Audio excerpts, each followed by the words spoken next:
Hi, good evening. Welcome. Hi, Jeff. How are you, darling? Hi, I'm good. How are you? Good, good. Well, I sent you this article on March 8th. It's almost April 8th. Hmm. And for weeks now, we've been talking about how we have to do a show on this subject. But then other stuff happens, and I don't know. But tonight we're doing the show. Hmm. Um, First of all, I brought my favorite coffee mug. Sorry, I can't. Mercury is in retrograde. Nice. Always my excuse for everything. Even if it's not in retrograde, I just pretend that it is. It's a great Uh, excuse. I don't know what it means anyway, so it doesn't matter. But anyway, about a month ago, I read this phenomenal classes in session, by the way. Don't even bother taking notes to our viewers, our family, our listeners. I would suggest while I read through this, and I'm going to zip through it, I would suggest that you close your eyes, unless, of course, you're listening to the show while you're driving, and then closing your eyes is not a good idea. Hmm. But if you're just home relaxing, watching the show or listening to the show, close your eyes for the next 8 minutes or so. And I'm going to buzz through this because we can't discuss this until people know what we are actually talking about. Um, and the title of the show tonight is Naturalism. It's a Theory. Okay. And I know that as soon as people hear the two words quantum and physics together in a sentence, they generally slip into a coma anyway. It makes their brains hurt and swell and shit. So, all right. Quantum Physics and the End of Naturalism. And this was written by Professor Bruce L. Gordon, who is PhD at Northwestern University, for the Center of Science and Culture. And this is the preamble to it. Naturalism, the idea that there are no gods, spirits, or transcendent meanings, is the leading theory of our time. However, in this installment of our idealism series, Bruce Gordon argues that quantum mechanics not only beckons the end of naturalism, but also points toward the existence of a transcendent mind. Well, I knew that, you knew that, and I would venture to guess that just about everyone that's watching the show tonight knows that. But here we have, I believe, to be the first empirical evidence from science that we were right all along. Now, far be it from me to say, I told you so, but I told you so. Naturalism remains a popular philosophy in the academic world. Its articulation varies, so let's be clear what we mean. Theoretical physicist and philosopher Sean Carroll's definition will suffice. Naturalism is a philosophy according to which there is only one world, the natural world, which exhibits unbroken patterns, the laws of nature, and which we can learn about through hypothesis testing and observation. Rupert would just love this. Uh, my little addendum. In particular, there is no supernatural world, no gods, no spirits, no transcendent meanings. Advocates of naturalism, end quote. Advocates of naturalism tend to regard it as the inevitable accompaniment of a scientific mindset. It seems appropriate, therefore, to undermine it using the most fundamental of sciences, quantum physics. He had me at quantum physics. Remember when I sent it to you, how excited I was? Like, oh my Mhm. God, Jeff, read this. Yeah. Given its scientific pretensions, it's appropriate that the doctrine that the natural world is self contained, self explanatory, and exceptionless is at least falsifiable. All we need is one counterexample to the idea that nature is a closed system of causes and effects, or one clear example of nature's non self sufficiency to be justified in rejecting naturalism. Yet contrary evidence and considerations abound. Rather than trying to cover the gamut of cosmological fine tuning, the origin of biological information, the origin and nature of consciousness, and the evidentiary, I knew I'd screw that word up, evidentiary value of near-death experiences. Let's focus on the implications of quantum physics as a less familiar aspect of naturalism's failure.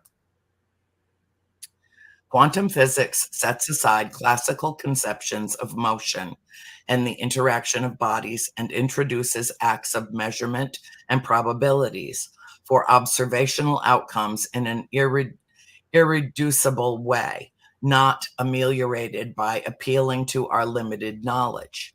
The state of a quantum system is described by an abstract mathematical object called a wave function that only specifies the probability that various observables will have a particular value when measured. These probabilities can't all equal 0 or 1, and measurement results are irreducibly probabilistic.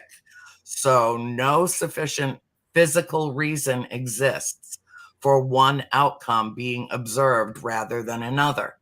The absence of sufficient material causality in quantum physics has experimentally confirmed consequences that, as we shall see, put an end to naturalist conceits. This guy's so freaking brilliant. Okay. The delayed choice quantum eraser experiment provides a good example for which to start. This experiment measures which path a particle took after wave function interference, inconsistent with particle behavior, has already been created. The interference can be turned off or on by choosing whether or not to measure which way the particle went after the interference already exists. Choosing to look erases wave function interference and gives the system a particle history. The fact that we can make a causally disconnected choice whether wave or particle phenomena manifest in a quantum system demonstrates that no measurement independent, causally connected substantial material reality exists at the microphysical level. That's the most important line in the entire treatise. Will you read it one more time? I will. Yeah. The fact that we can make a causally disconnected choice whether wave or particle phenomena manifest in a quantum system demonstrates that no measurement independent, causally connected substantial material reality exists at the microphysical level. Got it? Okay. We see this in other ways too. First, the physically reasonable assumptions that an individual particle, like an electron, cannot serve as an infinite source of energy or be in two places at once entail that quantum particles have zero probability of existing in any bounded spatial region, no matter how large. Unobserved electrons, for example, don't exist anywhere in space and thus have no reality apart from measurement. In short, there is no intelligible notion of microscopic material objects. Particle talk has pragmatic utility in relation to measurement results and macroscopic appearances, but no basis in unobserved, mind-independent reality. Secondly, microphysical properties do not require a physical substrate. Reminiscent of Alice in Wonderland, quantum physics has its own Cheshire cat, in which quantum systems behave like their properties are spatially separated from their positions. For example, an experiment using a neutron interferometer has sent neutrons along one path while their spins follow another. In macroscopic terms, this would be like still having the spin once the top is taken away, having a dance without a dancer, or having a water wave without any water. Under appropriate experimental conditions, quantum systems are decomposable into disembodied properties, a collection of Cheshire cat grins. But how, then, should we understand the transition between the microscopic and macroscopic worlds? Every quantum wave function is expressible as a superposition of different possibilities, in quotation states, in which the thing it describes fails to possess the properties those possibilities specify. No quantum system, microscopic or macroscopic, ever has simultaneously determinate values for all its associated properties. You could think of it this way. Imagine a house that, if you were looking at the front, didn't have a back, and vice versa. Everything we experience with our senses, if we take it to be a mind-independent object rather than just a phenomenological appearance, is metaphysically incomplete. What is more, under special laboratory conditions, we can create macroscopic superpositions of properties that are, classically speaking, inconsistent. For instance, a single object appearing in more than one location simultaneously. I have experienced that. Large organic molecules have been put into such superpositions, and superconducting quantum interference devices, known as squids, have superposed a billion electrons moving clockwise around a superconducting ring with another billion electrons moving anti-clockwise, so that two incompatible macroscopic currents are in superposition. What this reveals is that the macroscopic stability we normally observe is the product of what physicists call environmental decoherence, the destructive interference of probability waves as quantum systems interact. You can imagine this as two water waves, the same size, meeting each other from opposite directions. When the crest of one wave meets the trough of the other, there is destructive interference as the waves cancel out and water's surface is momentarily flat and calm. The quantum realm behaves analogously. Analogously. Okay. I did read this before, so I wouldn't screw it up. Our experiential world of appearances is cloaked in an illusory stability, while underneath, innumerable probability waves are destructively interfering in a roiling quantum sea. Almost done, folks. Don't let your heads fall off your shoulders. It's okay. We're going to get there. It is important to keep in mind that while this quantum sea is the basis of our experiential reality, none of the mathematical structural components of interacting quantum wave functions are materially real. They are mathematical abstractions, a hollow and merely quantitative informational architecture. Speaking of the mathematical framework of physical theory, Robert Adams remarks that it is, quote, it is a framework that by its very nature needs to be filled in by something less purely formal. It can only be a structure of some not merely structural sort. It participates in the incompleteness of abstractions, whereas the reality of a substance must include something intrinsic and qualitative over and above any formal or structural features it may possess, end quote. Our experiential reality rests on a quantum informational construct that is not materially substantial.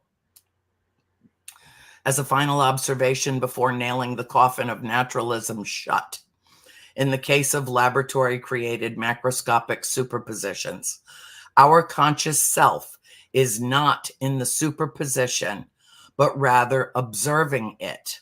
We've talked about this on the show, lots. Again, I'm going to read it again. Our conscious self is not in the superposition, but rather observing it. We are substantial, but the world of our experience is not. Our mental life transcends quantum reality. While this reality is given to us and not produced by our own consciousness, it is merely phenomenological. It goes no deeper than the perceptual possibilities across all 5 of our sensory modalities, decohering, destructively interfering to produce our world. But why should this be so? When there is no sufficient physical reason why one observation occurs rather than another, why should mere perceptions cohere across our sensory modalities? And why should all of us inhabit the same world? Saying that since no physical explanation is possible, no explanation is required would be a mistake of disastrous proportions.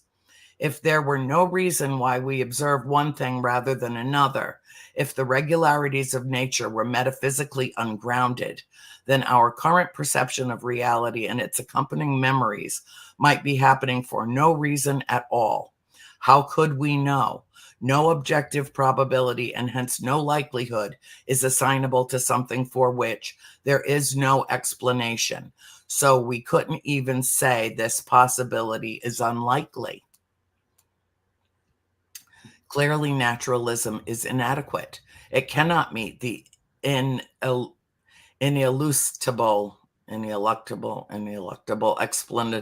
explanatory. This guy's, I mean, I got this language down, and yet ineluctable explanatory demand. A proper ultimate explanation must terminate upon something that transcends contingent reality and has self-contained existence as its very essence. Let's be perfectly clear. Sure, if we affirm brute chance by saying that some things can happen for no reason at all, we have deprived ourselves of any basis for deciding which things these are, and they could well include all of the perceptions and beliefs we currently take ourselves to have. This means we don't even know whether we're in touch with reality. We're stuck with an irredeemable skepticism that deprives our experience of any credibility, not only destroying any basis for doing science, but eliminating the very possibility of our knowing anything at all. Embracing brute chance by denying that every contingent event must have an explanation is the pathway to epistemic nihilism. Epistemic nihilism. An explanation must exist. But what could the explanation be? The laws of nature, specifically those of quantum physics, won't suffice. They're neither logically nor metaphysically necessary. The reality they describe did not need to exist, and they certainly didn't cause its existence. In short, they are in need of explanation themselves. Clearly, naturalism is inadequate. It cannot meet the ineluctable explanatory demand.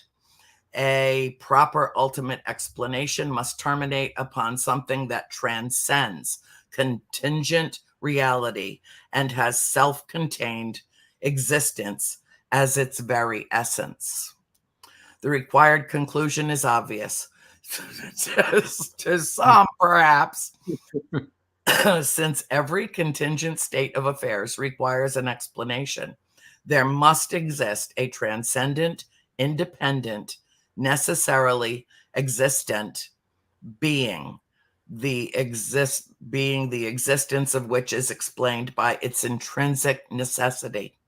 This being is unique, not just because 2 or more necessary beings is overkill, but because their mutual dependence would create unexplainable contingency.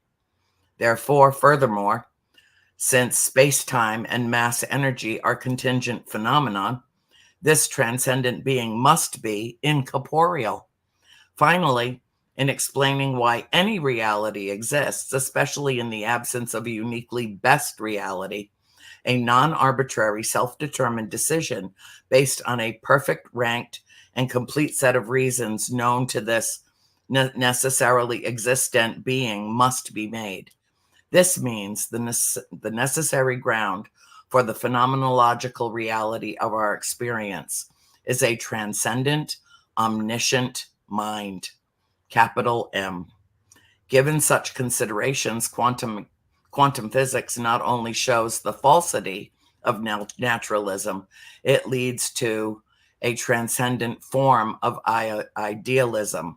Goodbye, Richard Dawkins, and hello, Bishop Berkeley, both of whom wrote extensive treatises on this.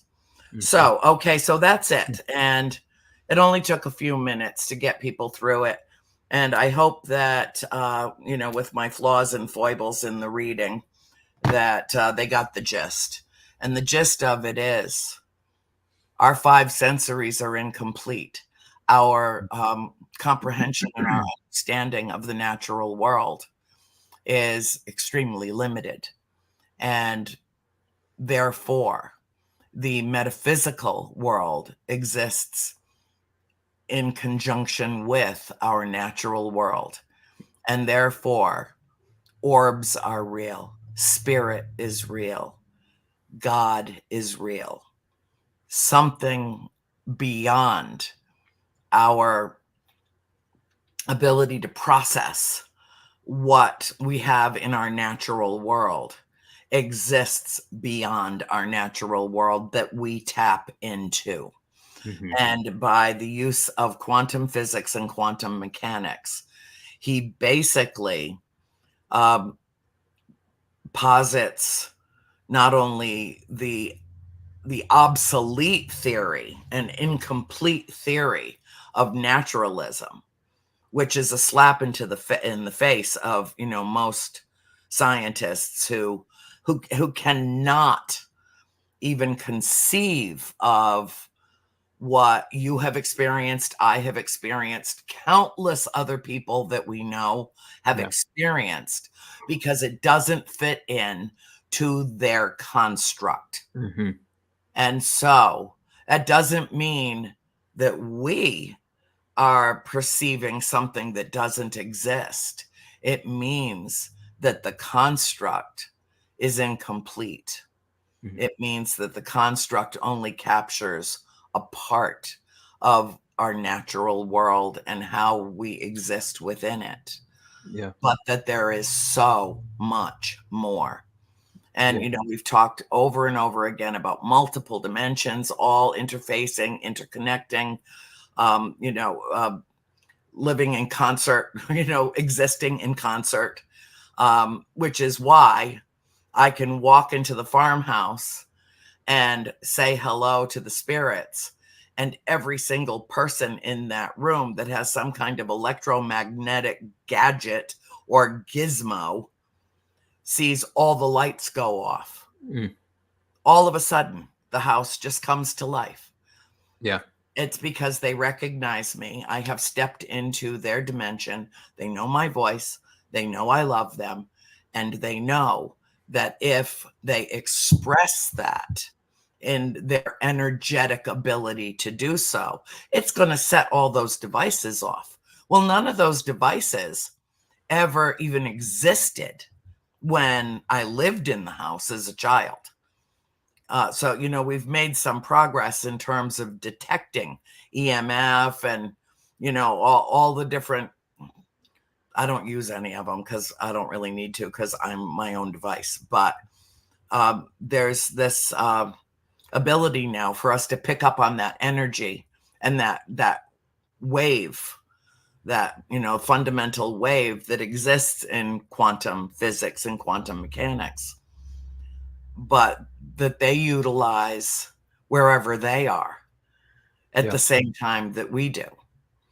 And so his conclusion, as he puts the final nail in the coffin of naturalism, is basically something I've been saying forever. We know nothing compared with what there is to know. And so science, I'm never going to call it a cop-out. I'm not. I get it. I understand why science and scientists come to the conclusions that they do based on the information that they have at the time. But it is, and I won't even say that it's archaic or obsolete. It's incomplete. It does not grasp the full panoramic plethora of what reality is, what our existence is, not only just on this ball of rock hurling through space, but all that is around it and how all of that interacts. And so basically what he did was, in this treatise, has given us what to my reading is the first scientifically empirical evidence of the existence of spirit. Yeah. Okay. Rest of the show is yours to comment on. Okay. We'll see how many comments I have. No, I thought it was a very intriguing article, and it's really where my mind's been all day. I was recording an episode for my own podcast today with a friend of mine and CEO of the publishing company that I work with, named Keith Giles, and he's just put out a book, or he's putting out a book this month called The Quantum Sayings of Jesus, that is all in the Gospel of Thomas. And so we were talking a little bit along these lines in terms of quantum physics. So it's kind of been the theme of my day already, sort of happenstantially, quote unquote. But, as I was reading this tonight, I had read it. And then before the show, I was reading it again to kind of refresh my memory, because, as you said, it was about 3 weeks ago when you first sent it. Yeah. So I was giving myself a brief refresher. One of the things that I came away with, and I'll tell you right up front, I am no quantum physicist. And this is not something I know probably enough to just be dangerous, as they say, right? And as there's the famous Richard Feynman quote that anyone who says they understand quantum physics clearly doesn't understand quantum physics. So I'm confessing right up front, I don't understand quantum physics. And I'm not using that as a cop-out either. I'm just saying don't take anything I say here as gospel. However, one of my understandings is that, one of the quantum physics deals with small things that exist on the quantum level. And superposition is obviously something you hear about a lot when you hear people talk about quantum physics. And superposition is sort of the stacking on top of one another of potentiality, right? And so superposition is kind of everything, all potential, right?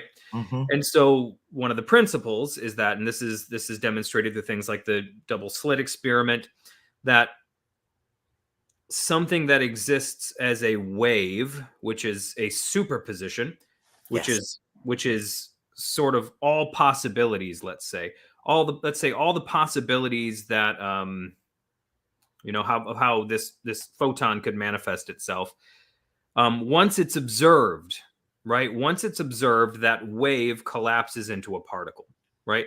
And so it's the observation, it's the introduction of the observer that causes a wave and a superposition to collapse into something substantial, to become something rather than everything. Right. And so the fact that there is anything at all proves that there is something observing it prior to it being that. And so kind of the conclusion that I was even drawing when reading his words was that, look, that there is anything observable, that there is anything defined whatsoever, that you and I exist as things capable of observation. Mm-hmm. If you go back far enough, if you decompose that back far enough, you come to the conclusion that there is something that observed us into existence initially. And so behind it all, there is an observer that is upholding, that is causing the superposition of all the potentialities that are out there to collapse into the particle state that is our reality. So it's kind of like, the reason that eyes exist, evolutionarily speaking, is because aquatic creatures likely had the light-sensitive cells in their bodies drawn to the top of their head because of how the sun was beaming down into the waters. And eventually those develop developed spots of light sensitive cells that eventually became the eye. Now, whether one thinks that happened just by pure happenstance or through some kind of creative software running within creation, whatever, but that's evolutionarily speaking how that is explained. Prior to that, one could observe the sun as heat, as many other things, but until there is the eye to take in the sun, light doesn't exist properly as light, right? I mean, the cells themselves are perceiving the light, and in perceiving it, they're also creating it. But then in perceiving the light, it's also creating the mechanism by which the light is perceived. So what I'm trying to say is that the eye, the existence of the eye, proves that there is something like an observer in the form of the sun that observes in a sort of not like, maybe not in a conscious sense, but in a sort of generic sense, observes the light sensitive cells in the makeup of these beings and draws them out of them. So the eye proves the existence of light. There would not be an eye if there were not something to cause all of those potentialities to come into to cause the superposition, let's say, of those dispersed light sensitive cells to come together and to accumulate into single spots that evolve into the eye. If there was not light, there would not be an eye to perceive the light. So the existence of the eye proves the existence of light, and then the eye also perceives the light. So the existence, this is kind of one of the things I heard him saying. The existence of anything at all as stable reality proves the existence of something observing the superposition, the all the potentiality that is out there. The fact that it exists as this proves that there is something, someone observing it into being exactly that. We are in a time now, as you and I have spoken about, where we are observing and experiencing the merging of science and spirituality. Remind me who said this, and I'll just paraphrase it. I am, or the creator is that we are the creation of the creator, and the way that the creator observes its creation. Meister Eckhart, and then there's a lot of different variations of it, but yes, and a number of variations. Yes, Meister Eckhart. And there you have the merging. Close to the end of his life, Einstein started going here, but didn't live long enough to, flesh it all out completely. I think he could have and would have. But the thing that's most interesting, and as we're coming up on a solar eclipse, I think there's a point to be made here. The sun's existence is not contingent upon whether or not we are here to observe it. It would exist anyway. We just wouldn't know because we weren't here. In the same way that my mother, in a fit of rage, put my father up against a wall during an argument once at the farm when he was insisting that he did not believe in ghosts. And her response to him was, the existence of spirit is not contingent upon your belief in it, Roger. Yeah. And she was right. Just because he wasn't experiencing it, just because he couldn't see the sun, just because he couldn't see the light of spirit in that house coexisting with us, didn't mean it wasn't there. All it meant was that he couldn't see it. Right. And no, exactly. And I think that's a lot of times, well, how would I say this? Things happen. What's the way? How do I want to word this? I think I agree with you 100%. It exists whether we perceive it as existing or not. But as a concept, it does come to exist through observation conceptually. Yes. So it exists so kind of like this. And this is also kind of even what I heard in the article a little bit. So a guy walks into Home Depot. This sounds like the beginning of a bad joke. I promise. There is no punchline. No, only if it's a priest or rabbi. And Yeah, okay, no, go ahead. Okay, so a priest, a rabbi, and whatever walk in Richard the Home Dawkins. Depot. Yeah, I prefer Lowe's. Thank you very much. Bishop Berkeley and Richard Dawkins walk into Home Depot. Yeah. No, and they look. Okay, so you walk into Home Depot. You look around. You don't look around when you walk into Home Depot and say, "Look at all the houses." You walk into Home Depot and you're like, wiring, plumbing, lumber, light fixtures. You don't walk in and say, look at all these houses, just hundreds of houses. You don't. You walk in and you see pieces of houses. You see potential for houses. Mm-hmm. Okay. But the place is called Home Depot. So the name itself suggests the ability to look upon the potentialities of Home Depot and see something more than the constitutive parts of a home. The very name Home Depot suggests a home or a house. So everything that you really need to build a sort of rudimentary house exists in that massive warehouse of a store. But it takes someone who has observed it elsewhere or has observed it just in their own mind to walk in and see the potentiality, bring it together, and craft it into a house or a home. So the fact that it's called Home Depot, but it doesn't contain homes, proves, right, that there is a mind out there that's able to perceive the potentialities as being more than just potentialities.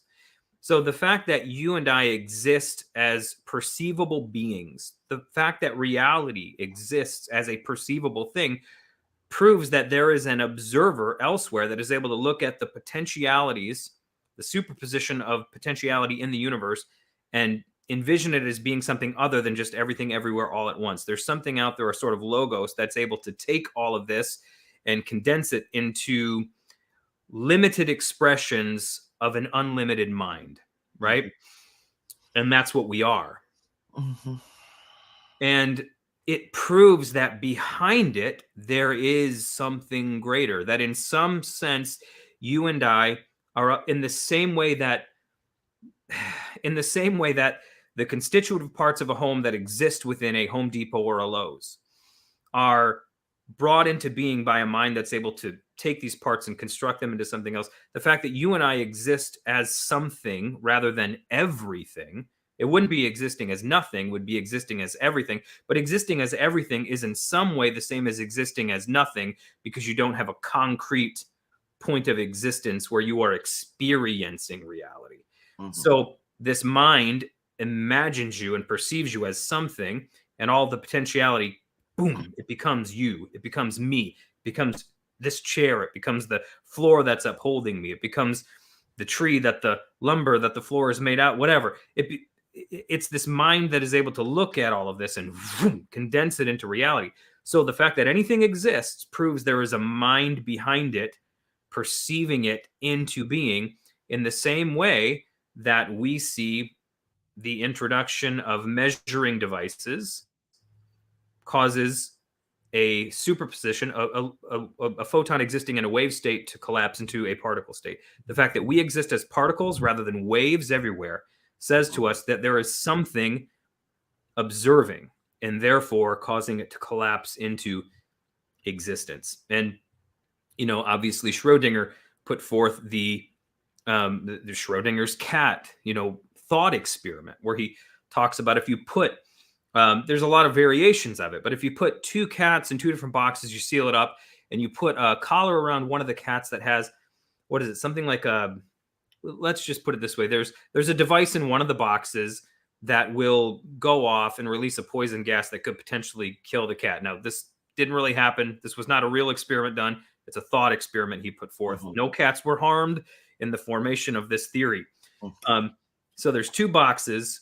You put a cat in each one, and in one of the boxes, there's a device that could potentially release a poison gas, thereby killing one of the cats.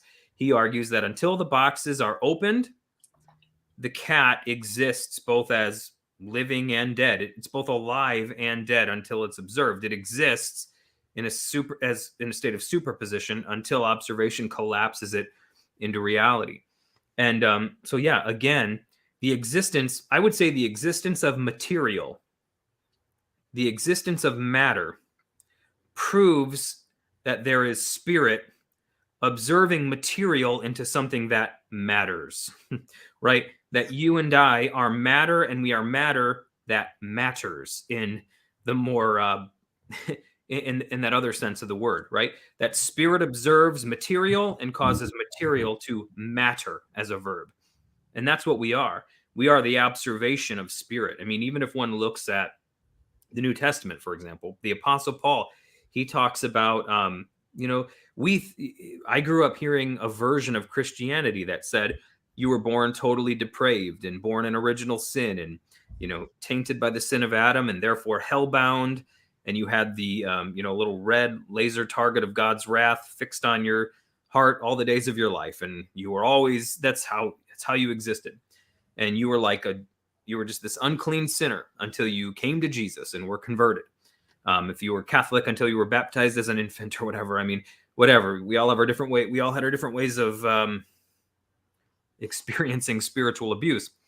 And but that's It. that was the mindset that I had. So I saw myself as this dirty, tainted, filthy sinner. The Apostle Paul, even 2,000 years ago, said his mission was not, and this comes from his epistle to the Colossians, he says his mission was not to tell them that they were filthy sinners, but if they would pray this prayer, they could become Christians, better people who would go to heaven instead of hell. He said his mission was to unveil to everyone the reality of Christ in them. And he said specifically he was being sent to Gentile nations who weren't Jewish. So he didn't even have the belief that they started off on the right foot and now they just had to complete the process. He was starting off with the belief that they were completely lost and, were completely in the wrong camp to begin with, but that, and that's his way of thinking about it, but that even they always had the reality of Christ resident within them. And all that had to happen was somebody just kind of had to observe it and cause them to observe it as well. And once observed, while it was always there, it would sort of come alive in them. They would, through realizing it was there, they would come alive in some way that they weren't previously, even though they were. The observation of it would bring it into being. Of course, it's anachronistic to talk about that in terms of quantum physics because he didn't have that in mind. But looking at it 2,000 years later, I think the principle applies. Mm-hmm. And I mean, I say all that to say that the reality of spirit, it exists regardless of whether or not we acknowledge it.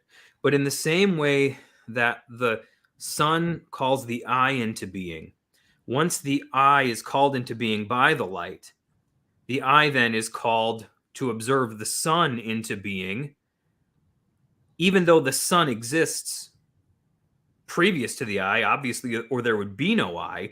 The eye now takes in light and perceives it, whereas before maybe it could be perceived as heat or something else, but now it can be perceived as light through the very mechanism the light created. And so in some sense, God creates us, and then we create God through the observation of the same. Yes. And how we observe it depends on how we experience it. And spirit in general, that's kind of how it works.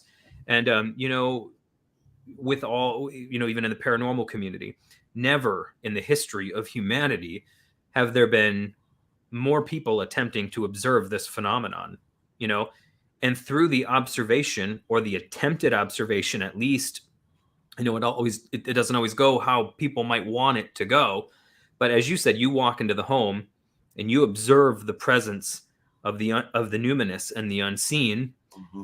and it makes itself known because you are observing it, and then it observes you, and it's this mutual flow back and forth of observation, and the interaction begins. Yes, exactly. And you are giving rise to each other in the observation. In some sense, your observation of it causes it to manifest, and its observation of you causes your own gifting to manifest even more.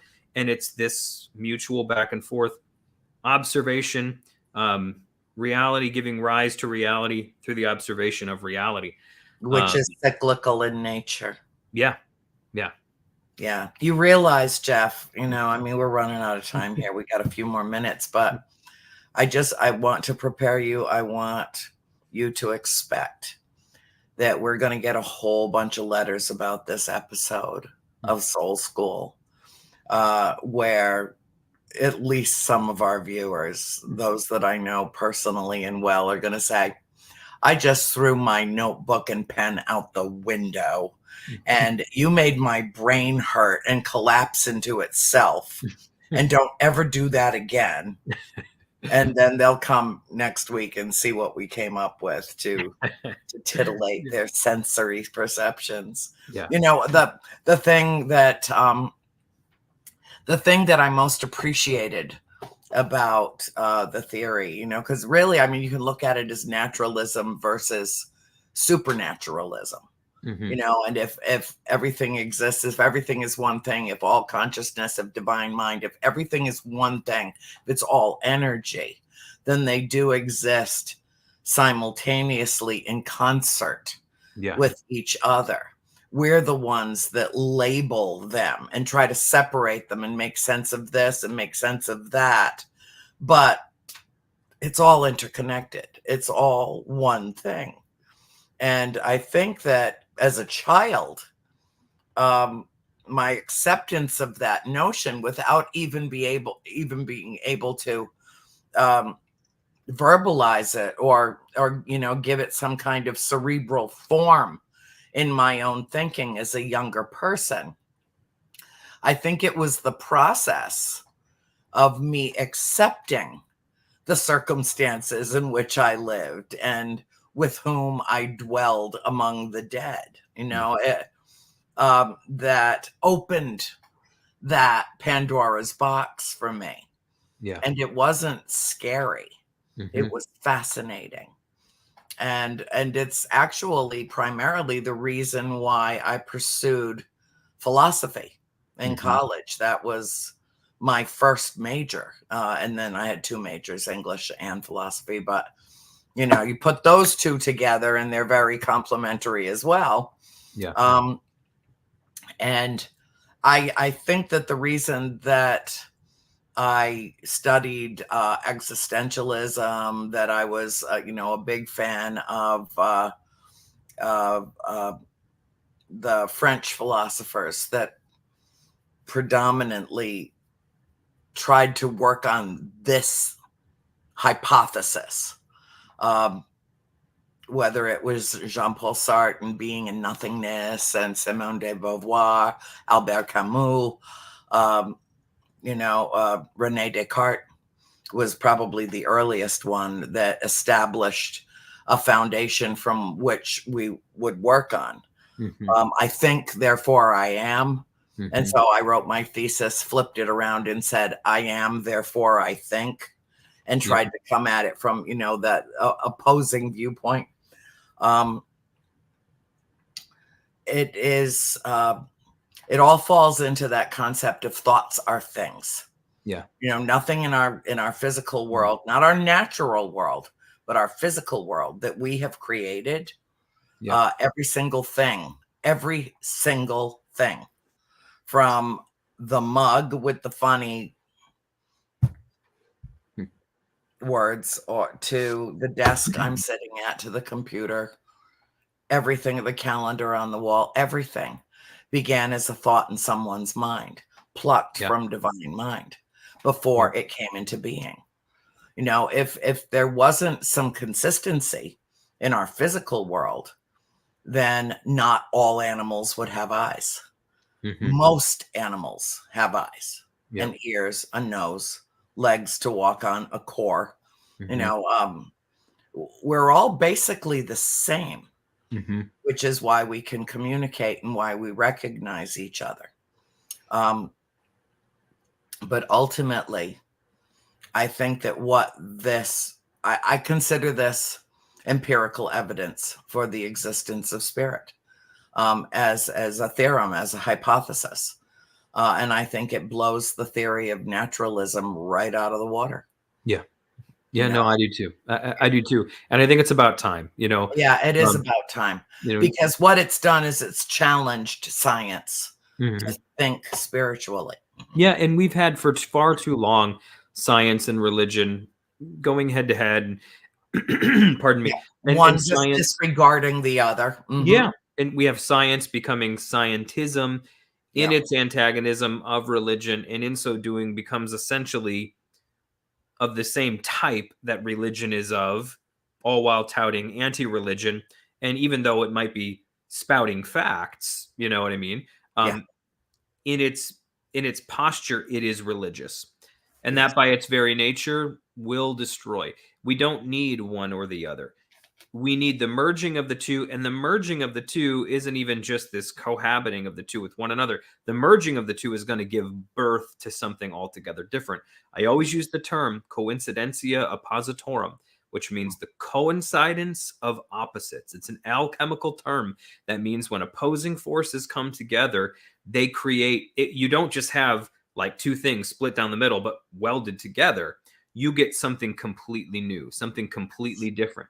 The coincidence of opposites, it's not just the two things dwelling side by side, but something you've never even dreamed of before. It's like every child, it's like, how can each of my children be so diverse, but they all came from the same two people? But Yeah. that's what happens when opposites collide, is that something completely new and different and unique emerges. And the union of spirituality and science, it's not to give birth to some kind of, you know, science of spirituality or spirituality of science. It's something we haven't really seen before.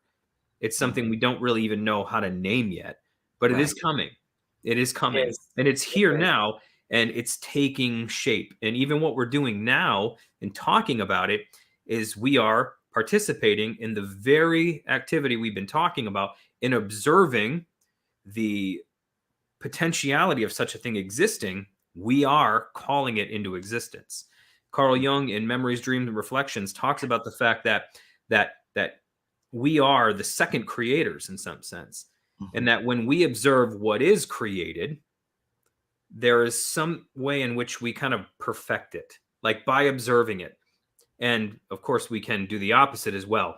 But when we're doing, it's kind of like in the story of Genesis, right? God creates Adam and Eve. He creates the animals. He brings the animals to them. They name them. Yeah. That is part of the process. And we are doing that.